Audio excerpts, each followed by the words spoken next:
తెలంగాణలో కాంగ్రెస్ సర్కార్ కొలువుదీరి నేటితో ఏడాది పూర్తయింది. గత ఏడాది డిసెంబర్ 7న కొలువుతీరిన రేవంత్ సర్కార్ ఏడాది పూర్తయిన సందర్భంగా ప్రజాపాలన విజయోత్సవాలను ఘనంగా నిర్వహిస్తోంది. శాఖల వారీగా విజయోత్సవాలను నిర్వహిస్తూ ఈ ఉత్సవాల్లో భాగంగా పలు అభివృద్ధి కార్యక్రమాలకు శ్రీకారం చుడుతోంది.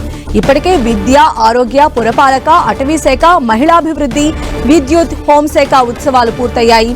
ఇవాల్టి ఉత్సవాల్లో భాగంగా నక్లెస్ రోడ్లో సాయుధ దళాల పతాక దినోత్సవంలో సీఎం రేవంత్ రెడ్డి పాల్గొనున్నారు. అలాగే ఇవాళ నల్గొండ జిల్లాలో పలు అభివృద్ధి పనులకు శ్రీకారం చుట్టనున్నారు.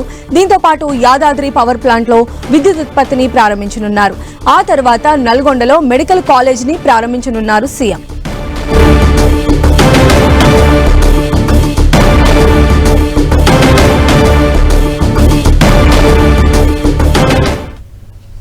రేవంత్ రెడ్డి సర్కారు 1 year సెలబ్రేషన్స్ జరుపుకుంటున్నటువంటి ఈ నేపథ్యంలో ఈ రోజు పలు అభివృద్ధి కార్యక్రమాలు కావచ్చు, ఇతరత్ర ప్రభుత్వానికి సంబంధించిన విజయోత్సవ కార్యక్రమాలను నిర్వహించబోతూ ఉన్నారు. మరిన్ని అప్డేట్స్ కూడా తెలుసుకుందాం. మా ప్రతినిధి కరుణాకర్ మనకు అందుబాటులో ఉన్నారు. కరుణాకర్, తెలంగాణ ప్రభుత్వం ఏర్పాటయ్యే కొలువుదీరి నేటికి సరిగ్గా సంవత్సరం పూర్తవుతుంది. ఈ నేపథ్యంలో ఘనంగా 9 రోజుల పాటు తెలంగాణ ప్రభుత్వం ప్రజా విజయోత్సవాలు నిర్వహిస్తోంది. డిసెంబర్ 1 అంటే ఈ నెల 1న ప్రారంభమైన ఉత్సవాలు డిసెంబర్ 9 వరకు కొనసాగుతున్నాయి. మహబూబ్నగర్లో రైతు పండుగతో మొదలైన ఈ విజయోత్సవాలు ప్రతి శాఖల వారిగా ఒక్కొక్క శాఖ సాధించిన ఈ ఏడాదిలో సాధించిన విజయాలేంటి, అభివృద్ధి సంక్షేమ కార్యక్రమాల శాఖలలో ఎటువంటి నిర్ణయాలు తీసుకున్నాం, అటువంటి అంశాలన్నిటిపైన ప్రతి శాఖ వారిగా ఈ విజయోత్సవాలు నిర్వహిస్తున్న పరిస్థితిని మనం చూస్తున్నాం. ఇప్పటికే విద్య, ఆరోగ్య, వైద్యము, తర్వాత హోంశాఖ ఉత్సవాలు, ఇటువంటి పూర్తి స్థాయిలో ఉత్సవాలు నిర్వహించిన ప్రభుత్వం ఈ రోజు కూడా ఘనంగా ఉత్సవాలు నిర్వహించడంతో పాటు పలు అభివృద్ధి సంక్షేమ కార్యక్రమాల్లో ముఖ్యమంత్రి రేవంత్ రెడ్డి పాల్గొనబోతున్నారు. అందులో ప్రధానంగా హైదరాబాద్ నెక్లెస్ రోడ్లో సాయుధ దళాల పతాక దినోత్సవంలో ముఖ్యమంత్రి పాల్గొంటారు. ఆ తర్వాత నల్గొండలో జరిగే పలు అభివృద్ధి కార్యక్రమాల్లో ఆయన శంకుస్థాపన చేస్తారు. అందులో ప్రధానంగా యాదాద్రి పవర్ ప్లాంట్కు పవర్ ప్లాంట్ను ప్రారంభించడంతో పాటు పవర్ ప్లాంట్ను జాతికి అంకితం చేస్తారు. ఉదయ సముద్రం యొక్క టన్నల్ను కూడా ఆయన ప్రారంభించబోతున్నారు. దాంతోపాటు నల్గొండలో మెడికల్ కాలేజీ కొత్త భవనాన్ని ప్రారంభించబోతున్నారు. ఇక ఆ తర్వాత నల్గొండలో జరిగే బహిరంగ సభలో కూడా ముఖ్యమంత్రి పాల్గొనబోతున్నారు. ఇటువంటి సమయంలో ఈ తెలంగాణ తల్లి విగ్రహం కూడా ఈ నెల 9న సచివాలయంలో ఘనంగా ఆవిష్కరించబోతున్నారు.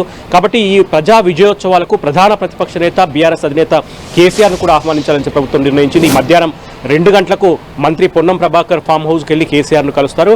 ఈ విజయోత్సవాల్లో పాల్గొనడంతో పాటు ఈ నెల 9న సచివాలయంలో జరిగే తెలంగాణ తల్లి ఆవిష్కరణ కార్యక్రమంలో కూడా పాల్గొనాలని చెప్పి కేసీఆర్ను ఆహ్వానిస్తారు. దాంతోపాటు కేంద్ర మంత్రులు కిషన్ రెడ్డి కావచ్చు, బండి సంజయ్ కావచ్చు, ఎంఐఎం అధినేత ఓవైసీ కావచ్చు, ఇటువంటి నేతలందరినీ కూడా ఆహ్వానిస్తున్న పరిస్థితి.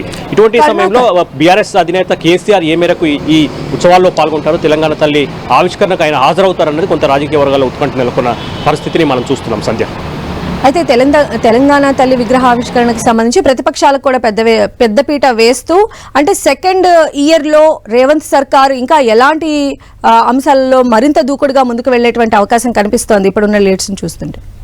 ఖచ్చితంగా మొదటి ఏడాది ఏదైతే ఈ రోజు వరకు సంవత్సరం పూర్తవుతుంది రేవంత్ సర్కార్ కొలువుదీరి, మొదటి ఏడాదిలో ఖచ్చితంగా అనుకున్న టార్గెట్స్ అన్ని రీచ్ అయ్యామని చెప్పి కాంగ్రెస్ పార్టీ కానీ ప్రభుత్వం మంత్రులు కావచ్చు, ముఖ్యమంత్రి కావచ్చు చెప్తూ వస్తున్నారు. కానీ ప్రతిపక్షాలు మాత్రం మొదటి ఏడాది ఇచ్చిన హామీలు, అందులో ప్రధానంగా 6 గ్యారంటీలలో అమలు విషయంలో కావచ్చు, లేకపోతే అభివృద్ధి సంక్షేమ విషయంలో అనుకున్న టార్గెట్ రీచ్ కాలేదు, ప్రభుత్వం ఫెయిల్ అయిందని చెప్పి ప్రభుత్వాలు విమర్శిస్తున్నాయి. ప్రభుత్వం మాత్రం ఇప్పటి వరకు ఘనంగా అన్ని కార్యక్రమాలు నిర్వహించాం. అందులో ప్రధానంగా రైతులకు ఇచ్చిన 2 లక్షల రుణమాఫీ కావచ్చు, లేకపోతే 6 గ్యారంటీల్లో మెజార్టీ హామీలన్నీ కూడా అమలు చేశాం. కాబట్టి ఇకపై 2వ ఏడాదిలో పాలనను మరింత దూకుడుగా తీసుకెళ్తాం. అందులో ప్రధానంగా కొన్ని రేవంత్ మార్క్ కార్యక్రమాలు చేపట్టారు. అందులో మూసి పునరుజ్జీవం కావచ్చు, లేకపోతే 4th సిటీ నిర్మాణం కావచ్చు, ఇటువంటి చాలా ముఖ్యమైన కార్యక్రమాలను, అభివృద్ధి సంక్షేమ కార్యక్రమాలను చేపడుతున్న పరిస్థితిని మనం చూస్తున్నాం. దాంతోపాటు హైదరాబాద్ సమూలంగా మార్చేందుకు హైదరాబాద్ మాస్టర్ ప్లాన్ 2050ని కూడా తెలంగాణ ప్రభుత్వం రూపొందిస్తుంది. కాబట్టి పూర్తి స్థాయిలో రేవంత్ రెడ్డి తన మార్కును చూపించే ప్రయత్నం చేస్తున్నారు. కాబట్టి ఇక 2వ ఏడాదిలోకి రేపటి నుంచి అడుగు పెడుతున్న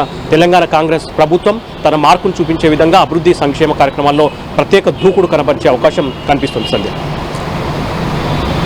ఓకే, రైట్ కరుణాకర్.